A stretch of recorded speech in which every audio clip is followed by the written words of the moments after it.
Hello दोस्तों, आप सभी का हार्दिक हार्दिक स्वागत। मैं रोहित कुमार पांडे आप सभी के प्यार और सपोर्ट के लिए बहुत बहुत धन्यवाद करना चाहता हूं। तो दोस्तों, हम अभी पढ़ रहे हैं झारखंड का भौगोलिक परिचय और उसी कड़ी को आज आगे बढ़ाते हुए हम सभी झारखंड का धरातलीय स्वरूप के बारे में जानेंगे। तो आप सभी से रिक्वेस्ट है, प्लीज़ जिन्होंने अभी तक सब्सक्राइब नहीं किया है हमारे चैनल को, तुरंत सब्सक्राइब कर लें और वीडियो के अंत तक बने रहें। तो आइए आज का वीडियो शुरू करते हैं। जी हाँ दोस्तों, आज हम झारखंड के धरातलीय स्वरूप के बारे में पढ़ेंगे कि यहाँ का जो धरा है, धरती है, उसका स्वरूप कैसा है। तो आइए सभी टॉपिक्स को, सभी बिंदु को ध्यान से देखते हैं। तो दोस्तों, झारखंड के धरातलीय स्वरूप के निर्माण में छोटा नागपुर पठारी क्षेत्र का सर्वप्रमुख योगदान है। जी हाँ, झारखंड के धरातलीय स्वरूप के निर्माण में छोटा नागपुर पठारी क्षेत्र का सर्वप्रमुख योगदान है। यह पठार दोस्तों, यह पठार भारत के प्रायद्वीपीय पठार का उत्तरी भाग है। कौन सा भाग है? उत्तरी भाग है। और इसका विस्तार ओडिशा, पश्चिम बंगाल, बिहार तथा छत्तीसगढ़ राज्य की सीमाओं तक है। एक बार फिर से हम लोग राज्यों के बारे में देख लेते हैं कि इसका विस्तार जो है उड़ीसा, पश्चिम बंगाल, बिहार तथा छत्तीसगढ़ है, यानी 4 राज्यों तक है। उड़ीसा, पश्चिम बंगाल, बिहार और छत्तीसगढ़। और छोटा नागपुर का निर्माण मुख्यतः लावा के जमाव से हुआ है। किससे हुआ है? लावा के जमाव से हुआ है, जम गया है लावा। झारखंड में आर्किन कालीन चट्टानों की अधिकता, मृदा की छिद्रता में कमी तथा पठारी ढाल के कारण जल के अंतः स्पंदन की दर में कम होती है। क्या है दोस्तों? फिर से देखते हैं इस पॉइंट को कि झारखंड में आर्किन कालीन चट्टानों की अधिकता है और मृदा की छिद्रता में कमी है, यानी जो जमीन है, धरती है, उसमें छिद्रता की कमी है मिट्टी में, तथा पठारी ढाल के कारण जल के अंतः स्पंदन की दर कम होती है। परिणामतः हम क्या देखते हैं कि झारखंड में जो है भूमिगत जल की मात्रा अत्यंत कम पाई जाती है। नेक्स्ट पॉइंट, छोटा नागपुर पठार की औसत ऊंचाई 760 मीटर है, 760 मीटर है तथा इसकी सबसे ऊंची चोटी सम्मेद शिखर पारसनाथ पहाड़ी है, जिसकी ऊंचाई 1365 मीटर है अथवा 4478 फीट है। तो आपको ध्यान रखना है, ये एग्जाम में निश्चित रूप से पूछा गया क्वेश्चन है और आता ही है कि पारसनाथ शिखर की ऊंचाई 1365 मीटर है अथवा 4478 फीट है। इस बात को आप लोगों को ध्यान रखना है तथा साथ ही साथ यह झारखंड की सबसे ऊंची चोटी भी है। तो आइए देखते हैं कि झारखंड का धरातलीय स्वरूप का विभाजन कैसे होता है। तो दोस्तों, झारखंड के धरातलीय स्वरूप का विभाजन पाट क्षेत्र पश्चिमी पठार, रांची का पठार, हजारीबाग का पठार, निचला हजारीबाग का पठार और राजमहल की पहाड़ियां एवं मैदानी क्षेत्र में बटा हुआ है। तो आइए एक एक करके देखते हैं झारखंड के धरातलीय स्वरूप का विभाजन। पहला पॉइंट हमारे स्क्रीन पर, पाट क्षेत्र पश्चिमी पठार। तो पाट का अर्थ होता है दोस्तों समतल। क्या होता है? समतल, प्लेन, समतल। ठीक है। पारसनाथ के अतिरिक्त यह झारखंड का सबसे ऊंचा भाग है। क्या है? ऊंचा भाग है।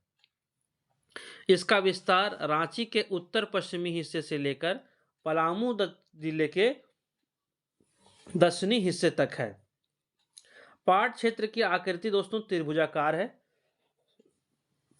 इसका शीर्ष जो है इस तरह से बनाया है कि इसका शीर्ष दक्षिण में है और आधार जो है उत्तर में है।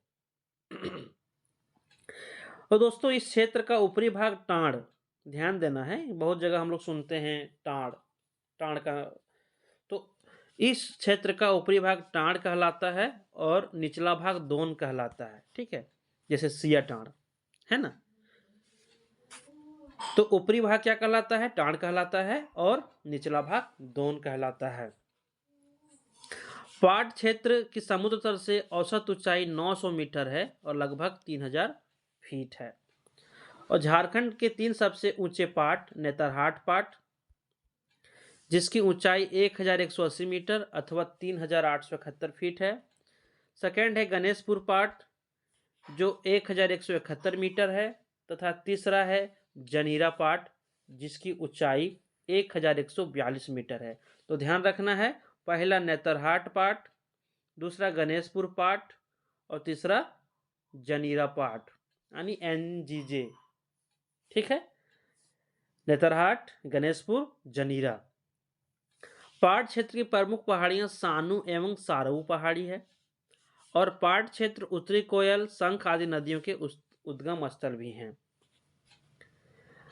तस्तरीनुमा बारवे का मैदान झारखंड के पाट क्षेत्र का हिस्सा है। ठीक है, अब आइए देखते हैं रांची का पठार। तो दोस्तों, रांची का पठार झारखंड का सबसे बड़ा पठारी भाग है।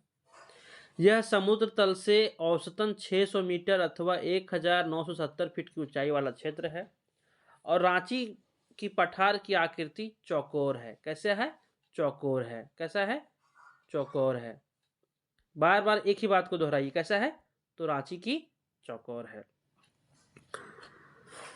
रांची पठार की आकृति चौकोर है और इस पठारी क्षेत्र से निकलने वाली नदियां पठार के किनारों पर ढाल के कारण जलप्रपातों का निर्माण करती है। इनमें हमें प्रमुख जलप्रपात बूढ़ा घाघ, लोधा घाघ, हुंडरू, दसम, जोन्हा, गौतम आदि प्रमुख हैं। ध्यान रखना है, बूढ़ा घाघ,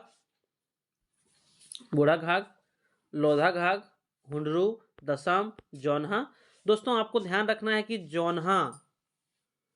जोन्हा अथवा गौतम धारा दोनों एक ही है। जोन्हा का ही नाम गौतम धारा है। इस बात को आपको ध्यान रखना है कि जोन्हा का नाम ही गौतम है। आइए दोस्तों, अब देखते हैं हजारीबाग का पठार। तो हजारीबाग में दो भाग है, एक ऊपरी पठार है और एक निचला हजारीबाग का पठार है। तो पहला देखते हैं ऊपरी भाग। तो इसका विस्तार रांची पठार के समांतर हजारीबाग जिले में है और भूतकाल में यह रांची पठार के साथ जुड़ा हुआ था यानी पास्ट में। लेकिन दामोदर नदी घाटी जो है उसके कटाव के कारण यह रांची पठार से पृथक हो गया। यानी जब दामोदर नदी का कटाव हुआ तो यह रांची से अलग हो गया। और इस पठार के समुद्र से ऊंचाई 600 मीटर और लगभग 1970 फीट है। अब देखते हैं निचला हजारीबाग का पठार के बारे में।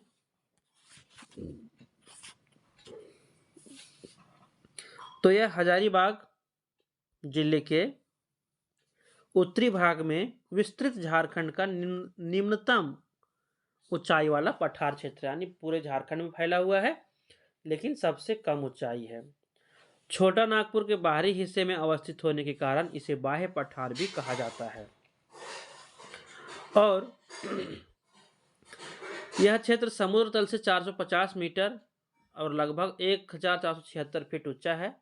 यह झारखंड में सबसे कम ऊंचाई वाला पठारी क्षेत्र है।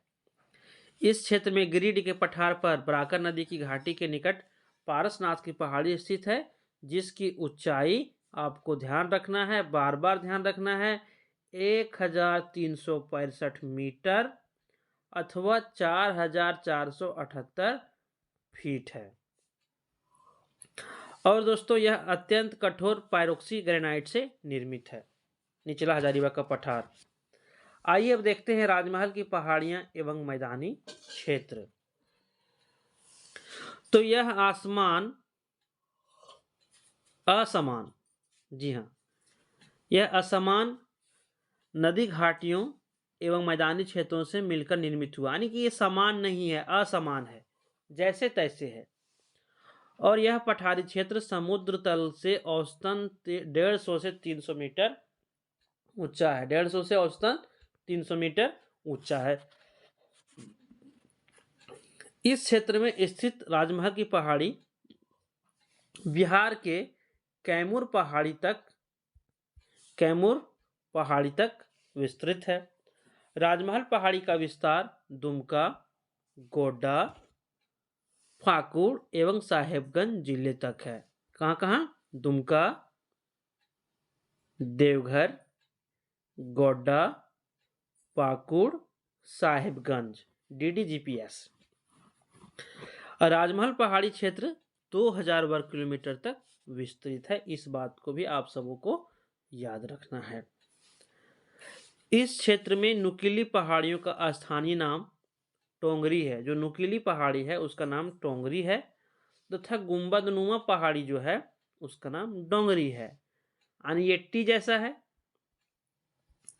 तो इसको टोंगरी हो गया, ये डोम जैसा है तो इसका नाम हो गया, क्या हो गया? डोंगरी। ठीक है, यानी डी जैसा है तो डोंगरी, टी जैसा है तो टोंगरी। बस इतना ही याद रखना है। और चाईबासा मैदान इस क्षेत्र का सर्वप्रमुख मैदानी क्षेत्र है, जो पश्चिमी सिंहभूम के पूर्वी मध्यवर्ती भाग में स्थित है। चाईबासा का मैदान जो है उत्तर में दालमा की श्रेणी, पूर्व में ढालभूम की श्रेणी, दक्षिण में कोल्हान पहाड़ी और पश्चिम में सारंडा वन तथा पश्चिमोत्तर में पोरहाट की पहाड़ी से घिरा है। आप इस तरह से भी समझ सकते हैं। उत्तर में दालमा, पूर्व में ढालभूम, दक्षिण में कोल्हान, पश्चिम में सारंडा वन और पश्चिमोत्तर में पोरहाट की पहाड़ी है। और साथ ही साथ इसके दक्षिण में अजय नदी घाटी मौजूद है। एक बार आपसे अपील है दोस्तों कि अभी तक अगर आपने हमारा चैनल धीरज क्लासेस सब्सक्राइब नहीं किया है तो प्लीज़ सब्सक्राइब कर लें। और आइए आपके स्क्रीन पर हम लेकर आए हैं झारखंड का धरातलीय स्वरूप। तो जैसा कि आप फिगर में देख पा रहे हैं, सबसे पहले डायरेक्शन को समझना बहुत ज़रूरी है। ये N, S, E और W। तो सबसे शुरू में देख रहे हैं उत्तरी कोयल बेसन। ये हजारीबाग को 2 भाग में बांटा गया है, निचला हजारीबाग और ऊपरी हजारीबाग। ये राजमहल की पहाड़ी है, ये गंगा का मैदान है, ये दामोदर नदी बेसिन है, ये पाट क्षेत्र है, ये रांची का पठार है, ये पंच परगना का मैदान है, ये दालमा श्रेणी है, ये ढालभूम क्षेत्र है, ये पोरहाट है, ये चाईबासा का मैदान है, ये कोल्हान पहाड़ी है और ये सिमडेगा पठार है। तो दोस्तों आशा करते हैं कि आप सबों को आज का वीडियो पसंद आया हो और आप सभी अपना प्यार सपोर्ट बनाए रखें। और अगर अभी तक आपने हमारा चैनल सब्सक्राइब नहीं किया है तो प्लीज़ सब्सक्राइब कर लें और शेयर, लाइक, कमेंट करना ना भूलें। तो दोस्तों आज का वीडियो इतना ही। आप सभी अपना ख्याल रखें। जय हिंद, नमस्कार, थैंक यू।